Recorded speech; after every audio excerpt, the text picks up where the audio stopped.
sticking with something like a 16e. Now let's go and do a speed comparison between these two phones. The iPhone 17 is giving you the Apple A19 chipset inside with about 8 gigs of RAM, but they both have the same amount of RAM. The iPhone 16e is giving you that Apple A18 chipset inside.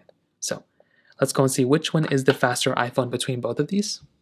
Okay, there we go. All the applications are cleared out in the background. The iPhone 16e is on the left. The iPhone 17 is on the right. Let's go and load up some basic applications. Let's do photos.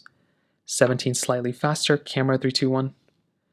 Okay, they both were pretty fast there. They're both also on iOS 26. Camera, about the same thing. Phone calls 321.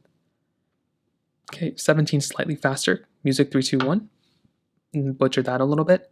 But one thing I'm noticing, and you're going to notice this too, is when you're going through these types of applications, definitely the one with a 120 Hz display is going to feel like a faster and smoother type of device. So that's always going to be one important thing to keep in mind here. Because if you're going to go through and look at these types of phones from that perspective, they're both going to be very fast, but something like the iPhone 17 is not, it's going to feel way faster because the iPhone 16e is not giving you like a 120 Hz display.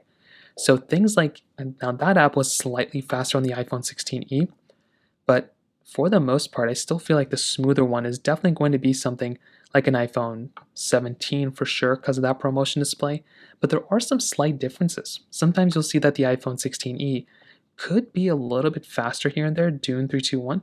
Like it's an ever so slightly smaller difference. It's not like that big of a deal. Now with an application like Dune, it's crazy to me that the iPhone 16e is actually surprising me from this particular situation.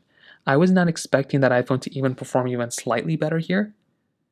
Okay, now this case you can see when it comes down to, I guess, more computational, type of games, there's a chance where the iPhone 17 is going to be a little bit faster from that standpoint as well. But that was kind of crazy that early on, something like the iPhone 17 was kind of doing a little bit slower here and there, but there were some cases where my iPhone 16e was slightly faster, Spotify 321. I mean, how do you even measure that? Was it that, the app that got into the one thing faster? Like that one's a little bit more tough to tell. Snake versus Blocks 321. Okay, a little bit of a pop-up here. It's kind of unfortunate. Even then, I don't even know which way you would kind of rate that one.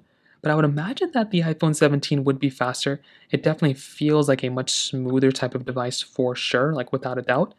But I think the iPhone 16e is still giving you a pretty good, decent type of experience, but the 17 is probably going to be the one that's going to be the faster one for the most part. So from that side, that kind of covers it up there. Now, when it also comes down to the camera side, this is also another really important thing to keep in mind here as well.